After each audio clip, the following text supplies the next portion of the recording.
Firstly, we'd like to thank the AFOA for inviting us here today. And since Dr. Tuff stole my intro, I'm just going to go into it. In developing a management plan, first foresters should identify where your property is at relative to the physiographic provinces in Alabama.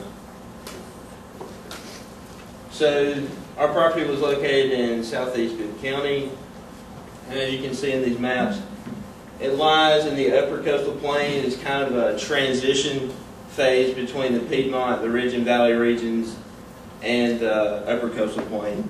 This region is referred to as the Fall Line Hills, and where your property lies relative to this is going to drive the management considerations based on soils and topography.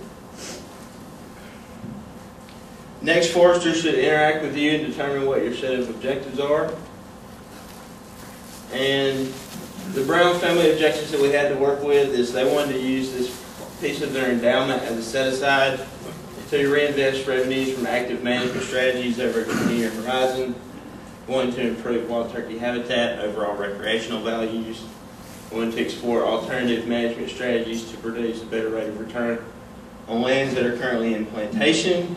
They wanted to return longleaf pine to the tract using natural and artificial regeneration methods. And lastly, they wanted to develop a sustainable management strategy for improving and regenerating the 400 acres of mixed pine hardwood.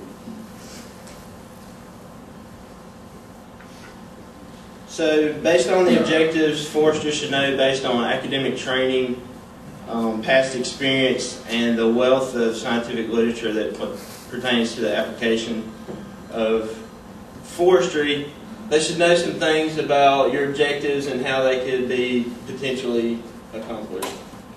So some examples of that in terms of wild turkey is that one section or 640 acres can keep a flock year-round if you provide all the needed habitat components. And as land managers, you should work with what you have, meaning not only you need to work with what you have on the ground on your piece of property, but what's on the ground in adjacent pieces of property.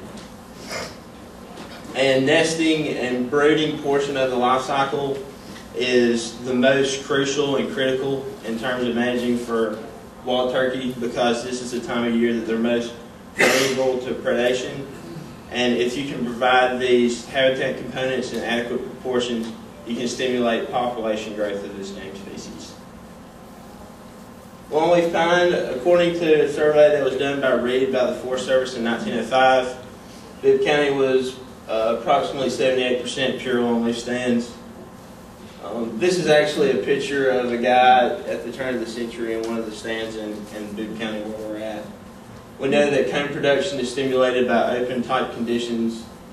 Grass stage seedlings, or the new germinates of longleaf pine, are poor competitors to both other pine species and other hardwood species. The seeding distance contrasts to longleaf lopalite pine, which seeds 200 to 300 feet. Longleaf pine is more directly correlated to the total height of the tree. Proper seed beds need to be prepared to receive one of the blessings of the occasional good cone crop years. And pine straw markets, what we know about those in adjacent states, which have been in the millions of dollars for several years now, were also a driver in some of our recommendations. Oak and hickories were the dominant species on our mixed pine hardwood stands. They are important for many wildlife species in winter nutrition.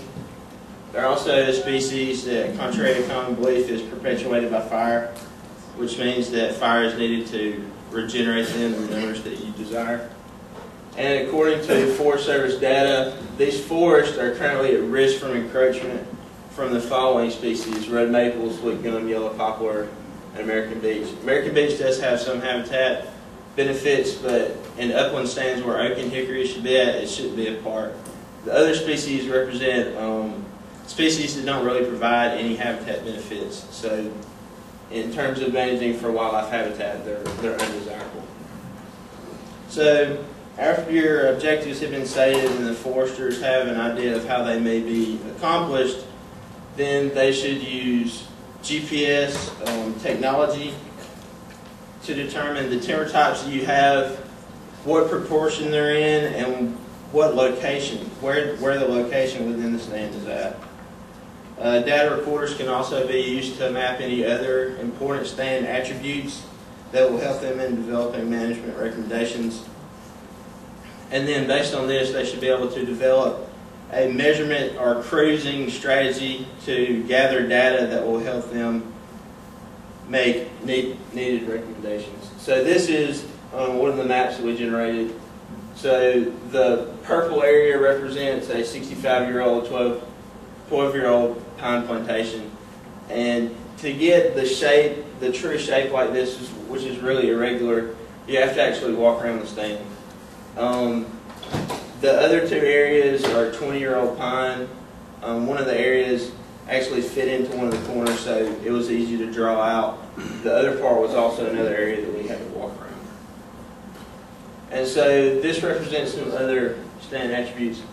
I really was thinking that those green dots would be yellow and they'd be a lot easier to see, but those are actually the longleaf stems that we found that we stem mapped. The red represents roads. Some of those are usable roads, some of those are residual skinning roads or residual logging roads that could be used in our management recommendations. And the green is openings or green fields that we found that we mapped. And then the blue represents the SMZs or streams that we found on the stand.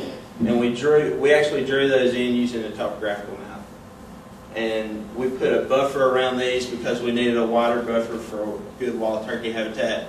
So that represents a stream with a 70-foot buffer on each side. We also looked at the adjacent properties to determine what kind of wild turkey habitat they currently provided. And right now, as you can see from the pie chart on your left, or that's right, that it's pretty evenly distributed. Yeah, it's pretty evenly distributed. But we project in 10 years that 2 of these stands that are adjacent properties are going to develop into what's more of a nesting habitat. And so that means for us as land managers that we need to concentrate on what their limiting habitat is on adjacent stands, which is currently bugging or brood rearing habitat. So then, based on what we knew about the management trajectories, we wanted to take the track in and where the different timber types were at, where the drains laid. We could kind of break down the stand into different compartments. So we used topography, the soil type, and the moisture of each compartment, as well as operability in terms of where fire lanes could be constructed, and also species composition to lay out these different compartments. And so we'd like to give a couple of examples of some recommendations we made. This is compartment 2. We made a similar recommendation on 2 of the other compartments. The first recommendation we made was a thinning treatment for all the longleaf stems. So we needed to create open conditions in which would stimulate their cone production if we wanted to naturally regenerate them. We wanted improvement harvest for the balance of the stand.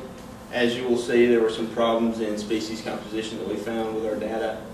We wanted to implement a prescribed fire regime which would help us to regenerate both longleaf pine and oak and hickory species. And we recommended a potential chemical treatment to control any regeneration of unwanted species that we're trying to eradicate. We also wanted to daylight the harvesting rows to provide more open areas for brood rearing habitat and a larger deck that could potentially be planted in the future. So using GIS, we were able to determine, based on putting an 80-foot buffer on all the longleaf stems that we had, that in this compartment we actually would have 20.5 acres that would be essentially clear-cut around these longleaf stands. And so using our cruise data, we were able to determine what that removal would actually be on the ground in terms of products and value. And so for the remaining balance, the improvement harvest, I think I ran through one of those slides. It was a pie chart.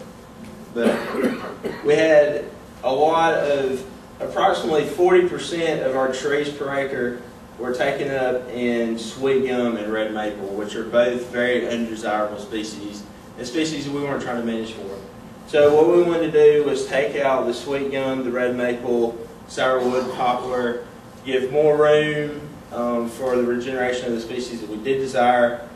We also took out the trees that were over 20 inches DBH, which are generally the older trees, and the other two, taking out the suppressed and intermediate or the understory loblolly, is going to really help to open up the stand and provide light conditions which are essential to regenerating both longleaf and oak and hickory species. And so because we took species specific and plot by plot data in doing our measurements, we're able to pick out these species out of our cruise data and generate what a harvest of those species would be on the remaining balance of the stand, and provide this chart for the landowner to see how much basal area, how many trees will be taken out, and the respective values in tons of those removals for each species. Like, here's the pie chart I thought it is. So you can see that in this chart you have 21% of your trees per acre in sweet gum and 19 in red maple, and then this shows before harvest, and then this shows after harvest what the levels would be. And you can see that the stand, the species composition of the stand is very evenly distributed over the species that we're trying to manage for. And so this map represents what this stand would actually look like on the ground after the harvest was administered, and if you could get everything done to scale. And so I'll hand it off to my. Alright, the next compartment we're going to talk about is what we call compartment 1. This is about 43 acres of 20-year-old loblolly pine, had a basal area of 94 square feet with 474 trees per acre. And so what we wanted to do was just cruise it, get an inventory of what was out there on the ground. So we came up that there was 3,000 tons of pulpwood, and that would be valued at $21,000. We used current market prices in the area of the land to come up with that number. Alright, this chart, the bar graph on the left that's crown classes, shows that you have enough dominant and co-dominant trees out there on the stand to conduct a thin. But here, if you look at the DBH, the size class distribution, most of your trees are 4, 5, and 6 inch diameter classes, which means that you have a lot of stressed trees out there on the ground, and they probably wouldn't respond well to a thin. This is because the thinning window, this 20-year-old loblolly plantation has not been thinned, so the window is kind of gone from where you would where a thinning would benefit that stand. And with stress and low vigor comes a high risk of bug and disease infestation, and also the soil type where the loblolly is planted is Levine soils, which is a well-drained, deep well-drained soil, which is probably better suited for longleaf pine to begin with. So as a forester, land manager, you should be able to come up with a plan, you know, for what you want to do with that compartment. So what we did was, or what we suggested was to clear cut it and replant longleaf pine containerized seedlings. So what we would need to do for that would be do a burn down chemical treatment and a site prep burn. And the reason we chose the 8x6 spacing with 6 rows and then a 10-foot row corridor is because we were going to set it up for pine straw production. For pine straw production, you have a goal like basal area of 100. That's going to give your maximum pine straw production, and that'll be 770 trees per acre. This chart here is showing you just like the cost analysis and the yields that can be produced by doing this. It incorporates your site prep and all your costs from that, and a fertilizer treatment in year 14. It also has your harvest listed, your pine straw harvest listed starting in year 6, and it shows the rate of return being 17.2%. Okay, this is what the tract would look like after the harvest was done and the replanting, so everything you see in orange, I guess, would be planted longleaf pine, and then on the two black spots would be your logging decks, and the road connecting the two should be daylighted in order to use it for wildlife habitat. And that the road and the decks make up about 3 acres, so you're looking at about right at 40 acres of planted longleaf for pine straw production. The next compartment is compartment 6, which is the area with the stripes. There's 131 acres, basal area of 88 square feet, and about 130 trees per acre. It was mixed pine hardwood, 60 to 80 years old. So what we want to do there is continue the fire exclusion to promote soft mass species, and doing that we also want to remove all the pine species so we can allow regeneration of the hardwoods that are desired. Also in that that compartment there will be 2 low volume stream fours will be needed, and the reason these are needed is to connect the existing roads and fire breaks to allow access to all parts of the compartment and even all parts of the stand. And this picture just shows an example of what one of them looks like. I guess you can't really see it, but the fords are shown in this map, and that would give you the connectivity to make it easier access for recreation activities, hunting, and just getting around and looking at your property for the landowner. The next group of slides I'm going to go through are just kind of some things that cultural treatments that will be used and why, and I'm going to talk about why we need to do these. First, we're going to use prescribed fire, not in compartment 6, but in the other ones. The reason we need to do this is it's going to create an herbaceous cover of lagoons and forbs, which is going to be prime brood habitat for wild turkey, which is one of the objectives of the brown family. And so how we're going to do that is, since it hasn't been burned in decades, we're going to start out with winter time fires that are head fires, and do intervals no longer than 3 years. And there's a negative correlation between fire intensity and frequency, which means the more you burn, the less intense it's going to be. Next, we're going to prescribe a chemical control on several of the compartments, and the Brown family has their own means of doing this, like seeing the picture of the spray rig on a four-wheeler. And what this is going to do is, like, we're going to cut out all the red maple and sweet gum, like what Hunter talked about, in some of the compartments. Well, we want to get a chemical control on those to knock back the sprouts, just to be sure that the species we're trying to eradicate are eradicated.